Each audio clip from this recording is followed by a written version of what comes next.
o nosso medo está exatamente nesse ponto. Nós estamos nos deixando levar pelo desespero, pelo caos, e tiramos os olhos de Deus da esperança viva. E com isso eu quero dizer para você: não deixe de sonhar, queridos. Sonhe grande, continue sonhando grande. O que você precisa começar é uma mudança hoje. O que você tem que mudar hoje para começar a viver uma vida de sonhos?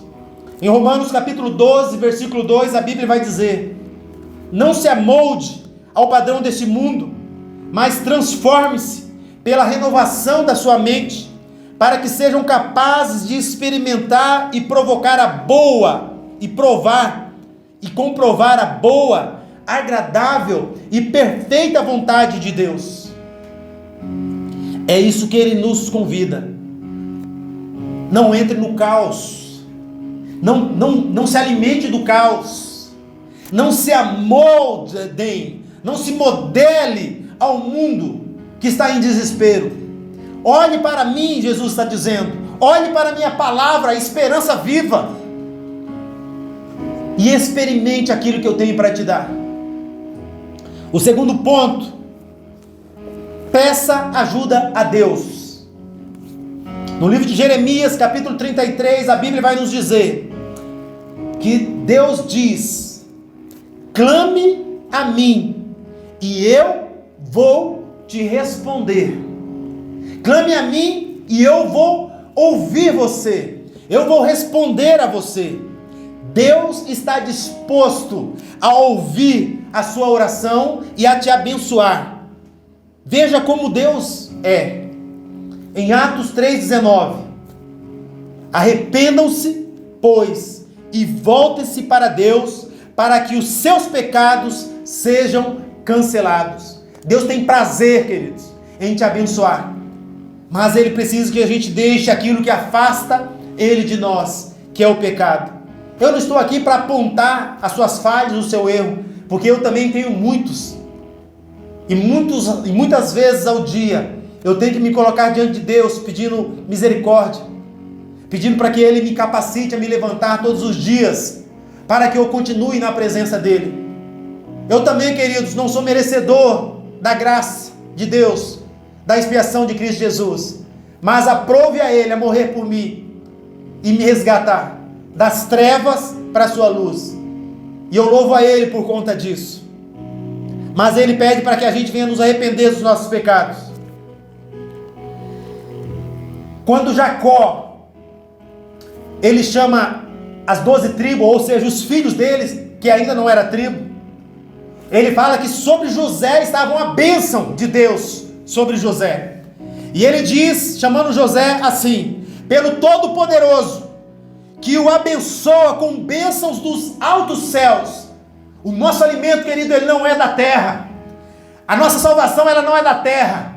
O nosso sustento, ele não é da terra. O nosso governo, ele não é da terra. Existem homens levantados para governar, porque Deus permitiu que isso acontecesse. Mas eu quero dizer para você que as bênçãos que está descendo sobre a terra, ela vem do alto.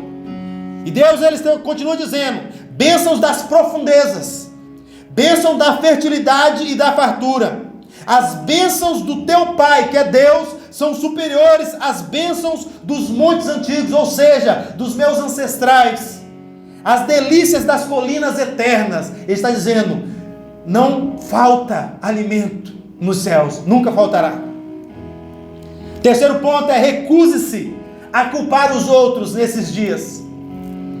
Em Provérbios 19:3 vai dizer assim: é a insensatez do homem que arruína a sua vida, mas o seu coração se ira contra Deus.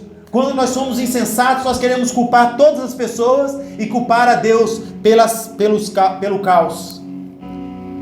A cabeça do homem, ou seja, suas cabeças, na grande maioria das vezes, são pela sua insensatez e não por culpa de Deus.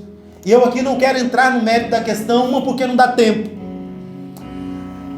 Mas nós queremos muitas vezes culpar a Deus e culpar pessoas por aquilo que está acontecendo.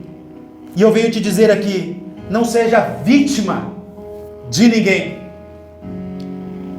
quarto ponto é: não caia na tentação de se vitimizar.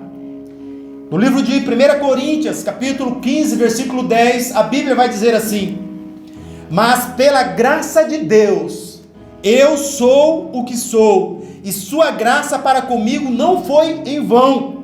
Antes trabalhei mais do que todos eles, contudo não eu, mas a graça de Deus comigo. O apóstolo Paulo escreve isso, dizendo assim: eu não culpo ninguém, porque Deus me chamou como pessoa para cuidar de pessoas e para falar dele. Por isso que a minha vida não é minha. O morrer para mim, Paulo está dizendo, é viver Cristo. E viver e o morrer é ganho, porque eu vou encontrar a esse Cristo que eu sirvo na terra. Porque na terra agora eu tenho uma missão a cumprir. Então eu não fico de vítima, mas eu cumpro os propósitos de Deus para com a minha vida. Então eu quero dizer para você, eu e você somos construtores, e os construtores não são vítimas. Aqueles que carregam a palavra de Deus não são vítimas. Você não precisa ser um pastor para carregar a palavra de Deus, você só precisa ser um pai de família, você só precisa ser um jovem responsável, consiga com a sociedade e com o outro. Mas aqueles que se colocam como construtores do bem, não são vítimas, mas influenciadores e construtores de um novo tempo. Não se vitimize por nenhum tipo de discriminação.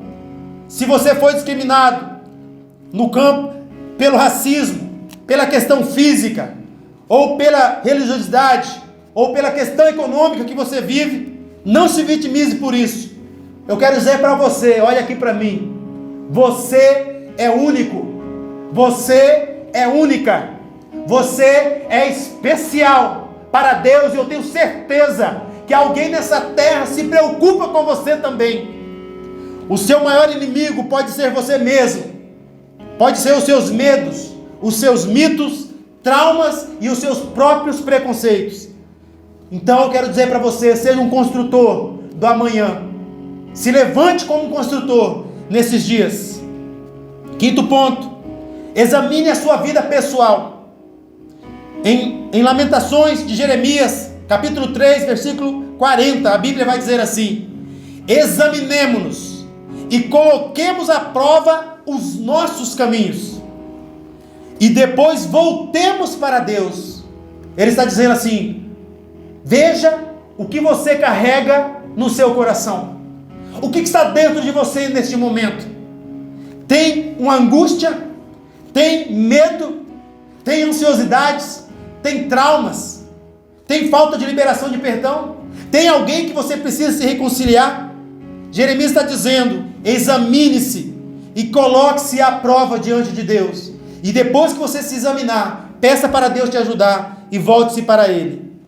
A pergunta que eu quero fazer para você nesse momento: o que você carrega dentro de você hoje?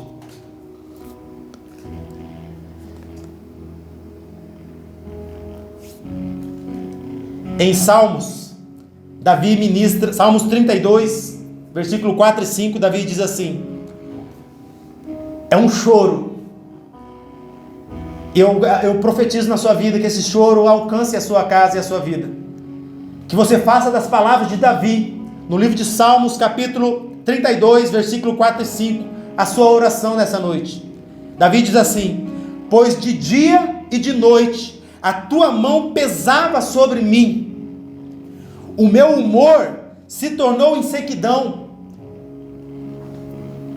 Então eu reconheci diante de ti o meu pecado, aquele que eu encobria, as minhas culpas eu reconheci diante do Senhor, e eu disse: confessarei ao Senhor as minhas transgressões, e tu perdoastes a minha culpa, a culpa do meu pecado. Confessei-te o meu pecado, e a minha maldade não encobri diante do Senhor. E eu disse mais ao Senhor: confessarei ao Senhor as minhas transgressões, e tu, ó Senhor, perdoastes a culpa do meu pecado. Entregue-se para Jesus nessa noite. Confesse ao Senhor o que você tem carregado, o que está dentro de você. Deposite na cruz tudo o que te pesa, pois este é o tempo de sermos transportados das trevas para a maravilhosa luz que Ele e por Ele nós temos acesso, para a maravilhosa luz de Jesus. Não coloque limites onde Deus está mostrando oportunidade para você. Não coloque limites aonde Deus está abrindo uma oportunidade para você reconhecer. E eu tenho certeza que tudo isso que nós estamos vivendo sobre a face da terra, sobre o globo terrestre, Ele está abrindo uma porta para que nós venhamos reconhecê-lo como Senhor, como Salvador, como governador das nossas vidas. Ei, preste atenção. Eu quero que você olhe para mim nesse momento. Por favor, abra mão do controle da sua vida nesses dias. Para de se preocupar com as suas aparências e com a sua reputação. E vem correndo para Jesus, vem correndo para Deus, abre a sua vida para Deus. É tempo de se conectar com Deus. Jesus é o caminho, a Bíblia diz. Ele é a verdade e Ele é a vida. E o sexto ponto eu quero dizer para você: foque nos seus melhores pensamentos. Tem muitas pessoas que estão desesperadas, pensando só o pior. Filipenses capítulo 4, versículo 8 vai dizer: finalmente, irmãos, tudo que for verdadeiro, tudo que for nobre, tudo que for correto, tudo que for puro, tudo que for amável, tudo que for de boa fama, se houver algo de excelente e digno de louvor, é nisso que você deve pensar, não em outras coisas. Todos nós, por vezes, pensamos em coisas ruins e que as coisas vão piorar. Essa é a nossa humanidade. E eu reconheço diante de vocês que por vezes eu também sou assim. Mas toda vez que eu começo a ter um pensamento negativo, eu pego aqui esta palavra e eu começo a ler ela. E eu começo a perguntar para Deus, que Deus venha me responder diante das minhas angústias, diante das minhas aflições. Então a nossa tendência como pessoas humanas é pensar que as coisas vão piorar. Todavia, fixar-se em pensamentos assim é contribuir para o nascimento de hábitos e decisões desesperadoras e decisões erradas. Filipenses capítulo 4 e 6, a Bíblia traz uma resposta para nós para esse tempo. Por nada estejais inquietos. Jesus está dizendo isso. Por nada estejais inquietos. Antes as vossas petições, os vossos argumentos, os vossos desesperos, antes sejam em tudo conhecidas diante de Deus por orações e por súplicas. Sabe o que é súplicas? É você orar a Deus: Deus, eu estou confuso dentro de mim. Deus, me ajuda com os meus pensamentos, porque eu estou inseguro. O que vai ser amanhã? Deus, eu não estou sabendo o que eu vou fazer amanhã. Deus, talvez eu vou ter que dispensar funcionários. Deus, talvez vai acontecer isso, talvez vai acontecer aquilo. Não tem problema você pensar dessa maneira, mas Jesus está dizendo para você: vinde para mim, vinde a mim, você que está cansado, você que está sobrecarregado, você que está oprimido, vinde a mim, porque o meu fardo é suave, o meu jugo é leve. Vinde para mim, que eu posso te ajudar. É exatamente isso, querido, que Ele está ministrando para mim e para você nessa noite. Não se turbe o vosso coração. Leve as suas súplicas ao Senhor. E no final Ele diz para a gente chegar a Ele em oração, em súplicas e com ação de graça.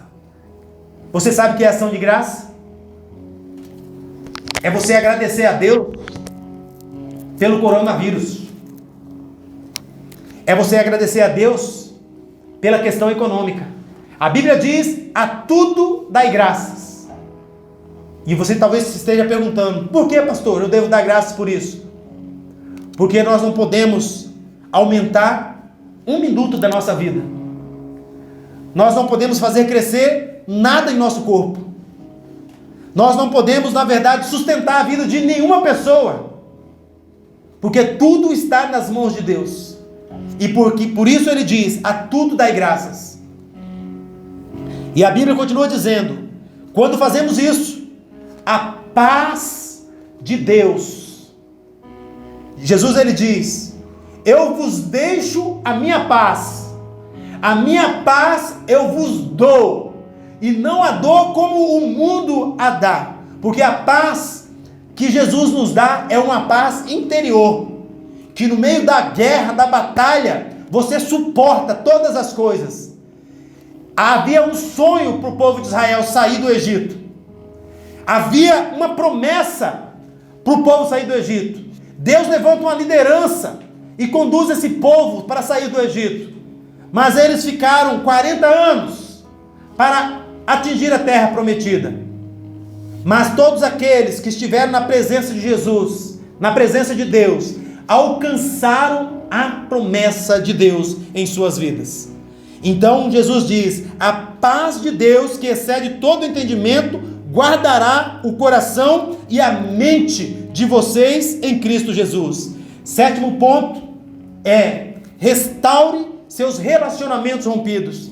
Eu não sei quantos de vocês aqui eram como eu era. Eu tinha raiva do meu pai por ter nos abandonado, raiva de algumas pessoas porque eu sofri bastante nessa vida. Mas quando eu conheci Jesus, queridos, Deus me fez entender o que era essa paz interior. Jesus está dizendo em Romanos 12, 18: façam todo o possível para viver em paz com todos. Você já fez isso? Tem alguém que você precisa ligar em tempo de isolamento? Dizer: olha, eu senti saudade de você, não posso ir aí fisicamente, mas eu preciso dizer para você que eu quero consertar o meu relacionamento com você. Você ainda não fez isso? Se você não fez, é aqui que nasce o mau hábito de dissensão, de ira, de cólera, de não ter paz. Oitavo ponto, é o penúltimo: encontre apoio espiritual. Eclesiastes capítulo 4, versículo 9, a Bíblia vai dizer assim: é melhor ter companhia do que estar sozinho, porque maior é a recompensa do trabalho de duas pessoas. E aqui eu quero trazer um recado para você, família, para você, pai, para você, mãe, para você, esposa, para você, esposo. É tempo de você e seu esposo estar fortalecido no Senhor. É melhor ser dois do que um. Se um cair, o amigo pode ajudá-lo a levantar-se, mas pobre do homem que cair e não tem quem o ajude a levantar-se. Tiago 5,16, a Bíblia vai dizer assim: portanto, confessem os seus pecados uns aos outros, orem uns pelos outros para serem curados, e a oração do justo é poderosa e eficaz. Deus está dizendo assim para mim e para você: procure alguém que tenha uma palavra de fé para entregar para você. Compartilhe talvez aí o seu temor, compartilhe a sua dificuldade, e a oração dessa pessoa vai contribuir para que teu espírito tenha paz. Se você precisa de apoio, é tempo de você olhar para a sua família, é tempo de você buscar na sua comunidade espiritual, no seu apoio, na sua igreja. É tempo de você se comunicar com seus amigos, para você se livrar dos maus pensamentos e dos maus hábitos. É tempo de um relacionamento verdadeiro. Último ponto, e eu acredito que esse é muito importante: ajude as pessoas. Ajude as pessoas, por favor, ajude as pessoas. Eu decidi no meu coração a ligar para, no mínimo, 3 pessoas todos os dias, para ver como está o coração dessas pessoas. E Deus, ele tem me surpreendido. E as pessoas estão sedentas em ouvir uma palavra de conforto. E eu quero dizer para você, em 2 Coríntios capítulo 1, versículo 4, a Bíblia diz assim: no que consola em todas as nossas tribulações, que nos consola em todas as tribulações, para que com a consolação que recebemos de Deus, possamos então consolar o que estão passando por tribulações. Eu acredito muito que aqueles que recebem uma palavra dessa têm condição de transmitir a outras pessoas. Levem os fardos pesados uns dos outros, e assim cumprirão a lei de Cristo. Essa palavra está lá no livro de Gálatas, capítulo 6, versículo 2. E eu quero aqui dizer para você, já estamos finalizando, que a lei de Cristo é não deixar ninguém para trás, é não deixar ninguém sozinho, é tornar leve o fardo do outro, é viver piedosamente a vida diária, recebendo de Deus e repassando aos outros com amor. Eu quero dizer para você, resumidamente, o que é uma vida piedosa, o que é uma vida cristã. É receber, é regozijar-se com aquilo que você recebeu e compartilhar aquilo que você recebeu. Nisso se resume uma vida piedosa em Deus. E eu quero voltar no livro de Lucas, capítulo 24, versículo 49 ao 53. A Bíblia diz assim, e eu estou fechando, preste atenção no que eu quero dizer para você. Jesus, depois que visitou ali os discípulos dentro da sua casa, e eles ficaram atemorizados, porque não sabiam por onde ele tinha entrado, e Jesus ali ministrou que era necessário tudo aquilo acontecer, como é necessário tudo isso que está acontecendo. A Bíblia diz assim, que Jesus falando para os discípulos: eis que sobre vós envio a promessa do meu Pai. Ficai na cidade de Jerusalém. Ficai em isolamento. Ficai na cidade de Jerusalém, até que do alto sejais investidos de poder, de autoridade, de unção, de coragem, de sonho. Nada vai te parar, nada vai parar você, se você ficar em Jerusalém, recebendo o meu revestimento. É isso que Jesus está dizendo. Ficai ali. Versículo 50 ele diz, que depois que ele diz isso, ele tira as pessoas, os discípulos ali daquela casa, e eles vão até Betânia. Betânia, na verdade, era um pequeno povoado situado no subúrbio de Jerusalém. Mas a Bíblia diz que Jesus levantou-se e foi para fora. Vai chegar um momento que ele vai falar para você: ó, acabou o coronavírus, acabou todas essas coisas, saiam para fora, porque eu vou conduzir vocês para fora. Então Jesus está dizendo assim, a palavra de Jesus está dizendo: e levantou-se Jesus e levou-os para fora em Betânia, e levantando as suas mãos, Jesus levantando as mãos, os abençoou. E aconteceu que, abençoando-os, ele, ou seja, Jesus abençoando os discípulos, se apartou deles e foi elevado às alturas. E os discípulos, olhando aquilo, se prostraram ao chão e o adorou. Tornaram com grande júbilo para Jerusalém, e estavam sempre no templo, louvando e bendizendo a Deus. Eu quero te explicar esse texto.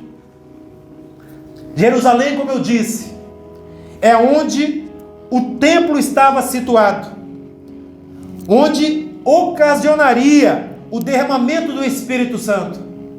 Isso já aconteceu. Hoje o Espírito Santo está sobre a terra, na vida de todos aqueles que professam Jesus como Senhor e Salvador.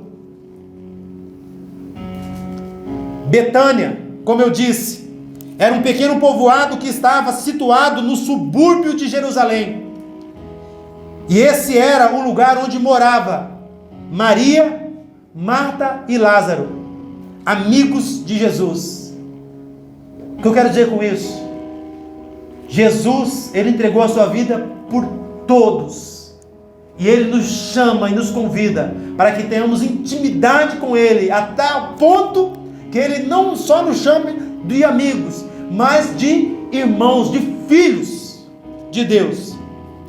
Então, Marta, Maria e Lázaro, eles eram amigos de Jesus íntimos. Quando Jesus, então, voltando aqui para o texto, onde Jesus levanta suas mãos e abençoa, quando ele levanta suas mãos para abençoar, ele revela-se como o sumo sacerdote, que fez expiação por minha vida e por sua vida, entregando a sua vida por nós. E que fique bem claro isso para mim e para você, neste momento, que a sua bênção é uma bênção contínua, o que significa que segue até hoje, e de fato seguirá para sempre aqueles que o confessarem como Senhor, como Deus e como Salvador. Olhe para mim, por favor. Eu quero ministrar e perguntar para você com muito respeito nessa hora. Se você está ouvindo essa mensagem e entendeu que a sua vida tem a ver com Deus, tem a ver com pessoas, tem a ver com uma missão aqui na terra, e você deseja essa bênção perpétua de Jesus na sua vida, convide-o nessa oração que eu vou fazer, para que ele faça parte da sua vida, para que ele seja o seu Deus, para que Deus seja Senhor e Salvador da sua vida, e que você viva essa bênção por ele liberada, todos os dias da sua vida. Deus abençoe você, Deus abençoe a sua casa, que haja paz no seu interior, que haja harmonia dentro da sua casa. Confie no Senhor, Deus não vai deixar faltar o pão na sua mesa, eu profetizo isso. Deus não vai deixar faltar aquilo que é necessário para você. Deus, ele vai te surpreender. Eu quero profetizar uma palavra de esperança e uma palavra de fé na sua vida. Se levante, se coloque de pé, deixe o seu ouvido e o seu coração à disposição de Deus, porque ele vai cuidar de você. Amém? Então eu gostaria que você, aonde você está, se colocasse de pé, e eu quero orar com você nesse momento, profetizando sobre a sua vida. Erga suas mãos assim, e eu quero orar com você nesse momento. Espírito Santo de Deus, no nome do Pai, do Filho, Pai, do Teu amado Espírito que está no meio de nós, neste momento, Pai, eu clamo ao Senhor, Pai, pela Tua misericórdia e pela Tua graça salvadora. Senhor, se cada pai de família, se cada pessoa, Pai, na sua individualidade, Deus está fazendo essa oração, Pai, e recebendo, Deus, essa oração. E se essa pessoa, Pai, desejar em seu coração, Senhor, te convidar, para que o Senhor faça parte da história deles, da vida deles, da família deles, da casa deles, do trabalho deles, do relacionamento deles, da sua relação, ó Pai, conjugal, Senhor. Senhor, que neste momento, Pai, o Teu Espírito Santo que transforma todas as coisas, Senhor, entre, ó Deus, com a Tua paz, Pai, trazendo cura, trazendo saúde. Senhor, se tem alguma pessoa aqui, Senhor, Deus, que está com medo, Senhor, dessa pandemia, que está em desespero, Senhor, que está, Deus, em depressão, que está em angústia, Senhor, neste momento, Pai, eu quero repreender, Senhor, todo o mal, Senhor, toda incerteza, Senhor, caia por terra em nome de Jesus, porque a Tua palavra nos diz, ó Pai, que o Senhor é o dono da vida, que o Senhor é o doador da vida, Senhor. A Tua palavra diz, ó Pai, em Isaías 53, ó Pai, que o Senhor, ó Pai, ó Deus, levou sobre si, ó Deus, as nossas dores, os nossos pecados, o castigo, ó Pai, que nos traz a paz, sobre as tuas pisaduras, sobre o teu sofrimento, Senhor, o Senhor levou, Pai, para que nós venhamos ter, ó Pai, a libertação, a cura. Senhor, então eu ministro, ó Pai, sobre essas vidas, ó Pai, a tua paz e a cura, Deus. Repreendo, ó Deus, essa enfermidade, Deus. Senhor, que nos umbrais das portas, ó Deus, ó Pai, dos nossos corações, esteja o Senhor, o Emanuel, Senhor, o Deus dentro de nós, ó Pai, como presença manifesta e viva, ó Pai, do Senhor, ó Pai. Eu abençoo, Deus, esta pessoa.